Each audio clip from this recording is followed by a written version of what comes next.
Hello, everybody. Peter Beckenham, the Village Marketer, with another one of my episodes called Captivating Conversations. And today, for your enjoyment and or edification, I have a very lovely lady from Emerald in Queensland by the name of Lorrie Brook.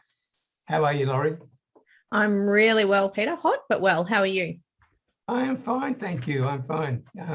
It's always either hot or dry or hot and wet in Thailand because nothing that changes much.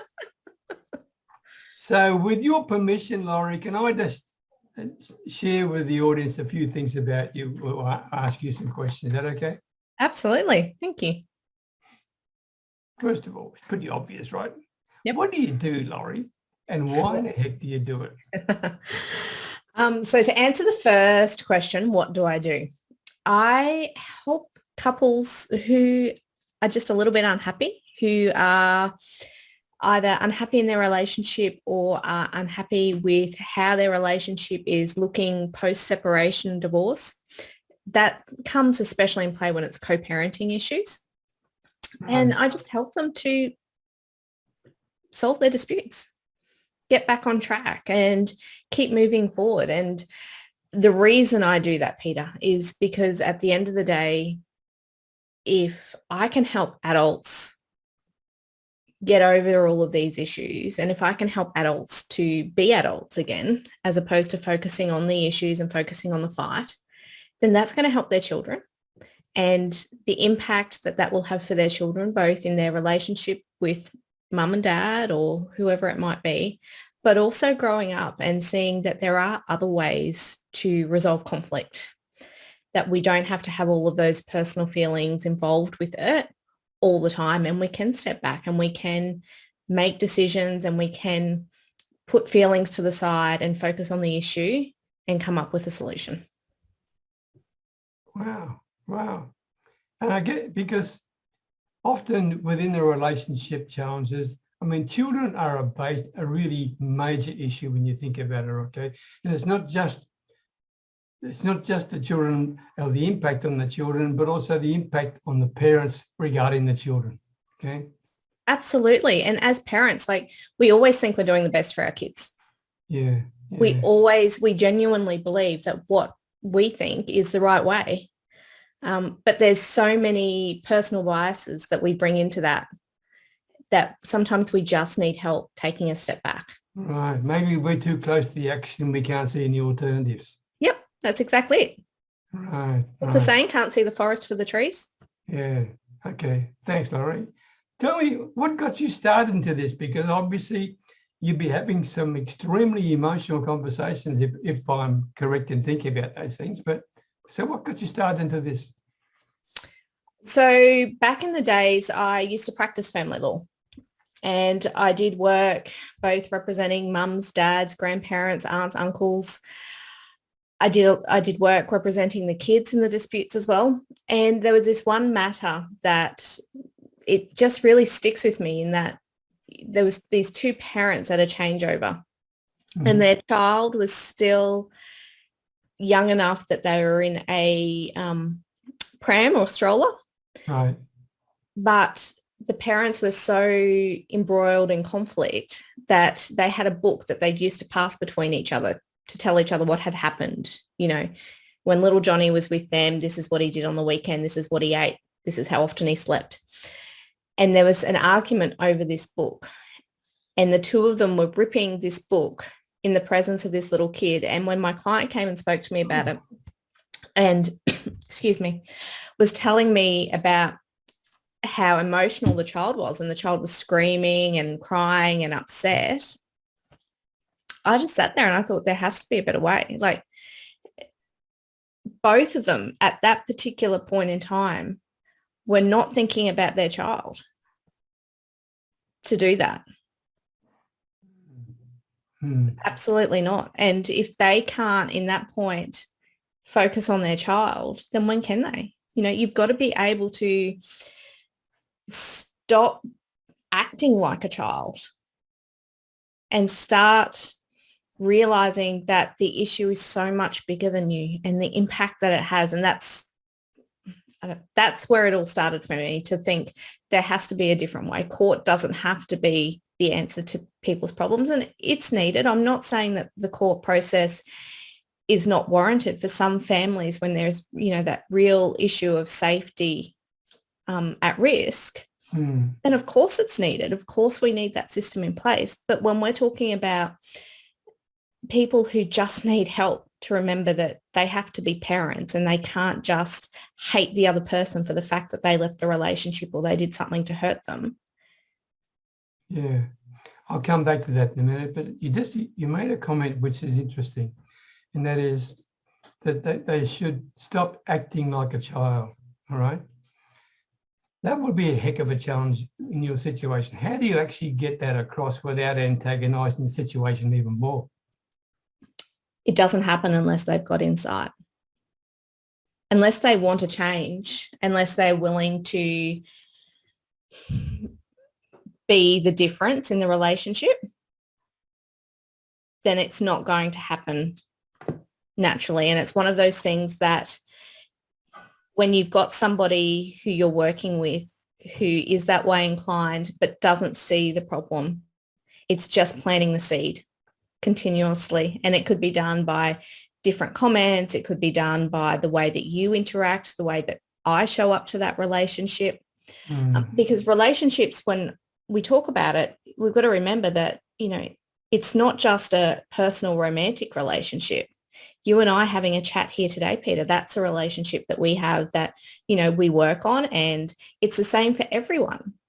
Every time we show up and we're communicating with someone, we've got some type of relationship with them, whether it be professional or friendship or collegial. And so it's just a matter of using that to help them to gain some insight when they're ready, because it's never going to happen until they're ready to do that. And yet, Lorrie, I admire you, because within any relationship, okay, even with the one like we're having now, where you could call it a casual conversation, for example, but there's still some emotional attachment involved in there, right?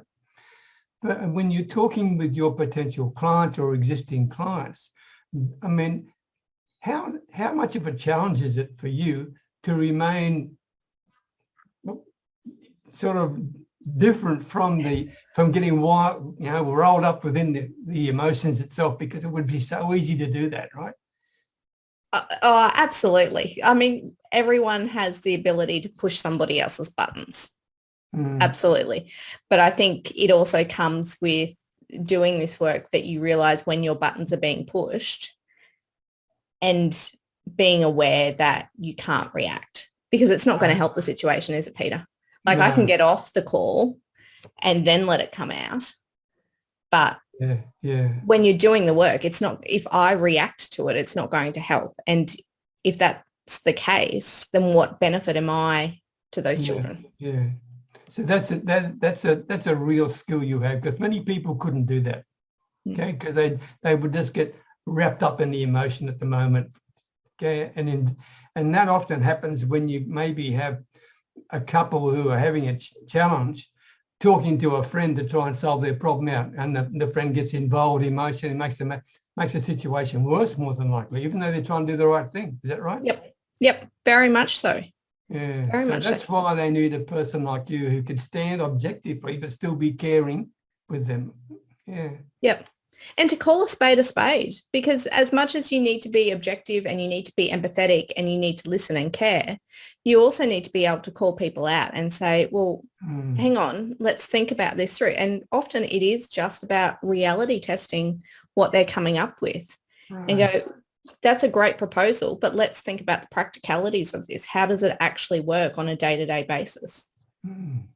Good point. Lorrie, tell me something. We've actually alluded to it, but let me just get back in specific for those who are watching this. Who would be the ideal type of person that you like and are passionate about helping?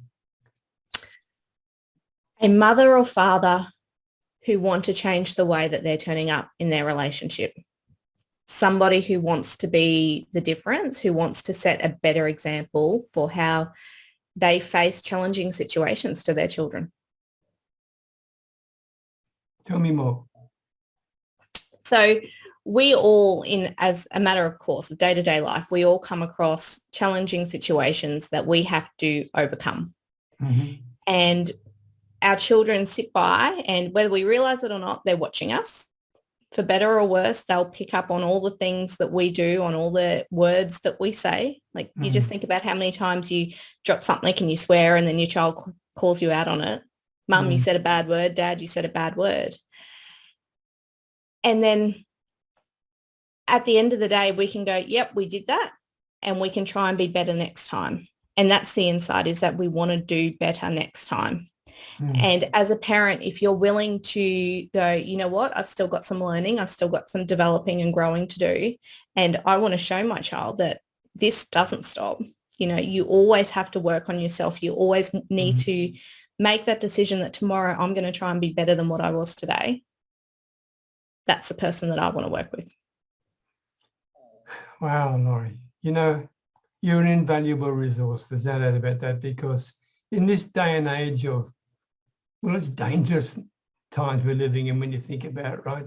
With Ukraine and those sort of things, and but the impact that has on everybody, there's uncertainty, there's skepticism, there's a whole lot of issues. And people have to work on relationships to keep them there. I mean, I don't know of any perfect relationship. So having someone like you, okay, who can stand apart, tell them the darn truth, but get to the clarity of what the real problem is a pretty rare resource. So I'm honoured with the opportunity of being able to share you with my world, okay? Thank you so much, Peter. My pleasure. I mean, I've enjoyed this brief conversation with you, and I'm hoping people who watch this, who are even having a little tweak of a problem within their conversation, right? Oh, sorry, within their relationship. Yep. Have enough guts and common sense to reach out to people like you to solve the problem before it gets worse, because it can compound and compound, I assume. Is that right? Absolutely. And it's one of those things that I talk about, Peter, you know, at the start of the relationship, when we're in that lovey-dovey, you know, it's cute phase, those little nuances, like, oh, that's really cute that they do it that way. And then as the time goes on, that cuteness wears off and it starts to, oh, that becomes a bit annoying. And, you know, oh, you really shouldn't do it that way. And then slowly, if we don't address these issues, it just builds and builds and builds. Thank you. Okay, Lorrie, how can people contact someone like you, because you're a darn invaluable resource? What's the best way to do that? Facebook, Instagram, I'm at Family Law Services Online, and my website, familylawservices.online. familylawservices.online. Yes. Okay, Lorrie, thank you so very much for sharing your valuable time. I really have appreciated the opportunity of discovering what a valuable resource you are. Thank you so much, Peter. It's been a pleasure. Okay, take care. Bye.